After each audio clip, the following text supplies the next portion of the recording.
Friends, welcome to Lakshmi's kitchen. ఈరోజు మనం సంవత్సరాది కదండి, సంవత్సరాది కోసం మనం స్పెషల్గా బ్రెడ్ హల్వాను ఈజీగా మంచి రుచిగా చేసుకుందామండి. మనం బ్రెడ్ హల్వా కోసం ముందుగా మనం బ్రెడ్కి మెయిన్ కావాలి. నేను 10 పీసులు తీసుకున్నాను. 10 పీసులని కూడా ఈ విధంగా మన సైడ్స్ అంచులు ఉంటాయి కదండి, అవి మనం కట్ చేసుకుని మంచిగా ఈ విధంగా అవి బ్రెడ్ పీస్ 4 పీసుల కింద ఈ విధంగా కట్ చేసుకోవాలి. ఈ విధంగా కట్ చేసుకుని ప్రతి పీసు కూడా అన్నీ ఈ విధంగా కట్ చేసుకుని మనం తీసేసి కట్ చేసుకున్న పక్కన పెట్టేసుకోవాలి. మనం స్టవ్ వెలిగించి ఒక పాత్ర పెట్టుకుందామండి.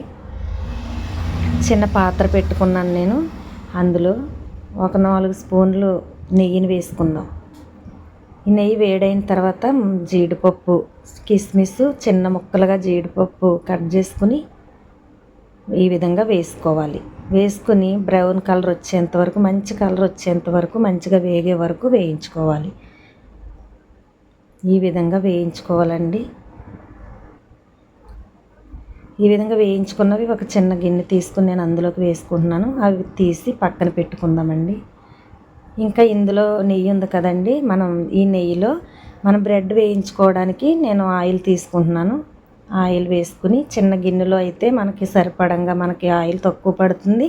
ఇవన్నీ వేగుతున్నాయి కాబట్టి ఈ విధంగా వేసుకోవాలి.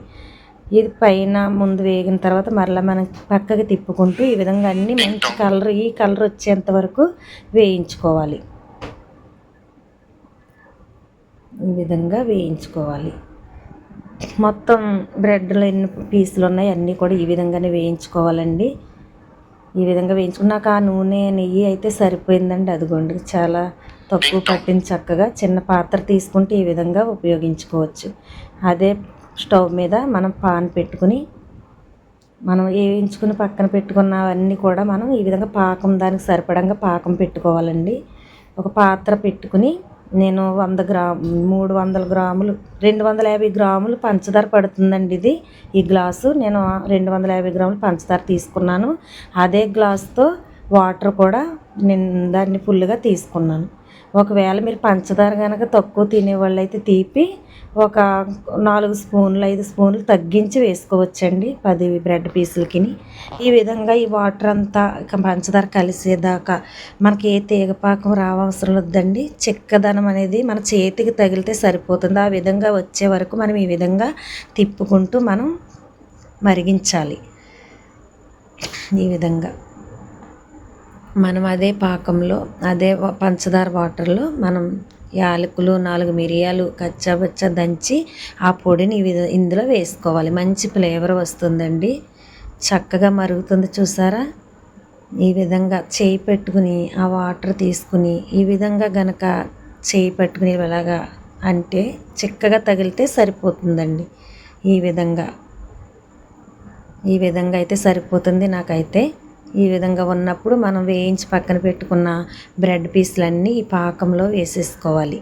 ఈ విధంగా చక్కగా వేసి ఈ విధంగా మనం ఆ జ్యూస్ అంతా ఇది పీల్చుకుని మెత్తగా అయ్యే వరకు ఈ విధంగా మనం మగ్గించాలి. చూసారా, చక్కగా ఈ విధంగా అయితే అయిపోయిందండి. ఇది చాలా సింపుల్, చాలా రుచి, మామూలుగా అయితే ఉండదండి. ఇందులో ఖచ్చితంగా కొంచెం పాలు అయితే వేసుకోవాలి. ఈ విధంగా వేసిన తర్వాత చక్కగా ఈ పాలు, ఆ పాకం, బ్రెడ్ అంతా పీల్చుకుని స్మూత్గా అయ్యే వరకు ఈ విధంగా మనం చేసుకోవడమే. రేపైతే ఈరోజైతే సంవత్సరాలు కదండి. సంవత్సరం అంతా ఆనందంగా సంతోషంగా ప్రతి ఒక్కరూ గడపాలని కోరుకుంటున్నాను. అదే ఈ హ్యాపీనెస్లో ఈ బ్రెడ్ హల్వా కూడా చేయండి. మంచి హ్యాపీగా, చక్కగా, ఈజీగా, రుచిగా అయిపోతుంది. మరి వీడియో నచ్చిందండి? నచ్చితే కనుక కంపల్సరీగా కామెంట్ చేయండి.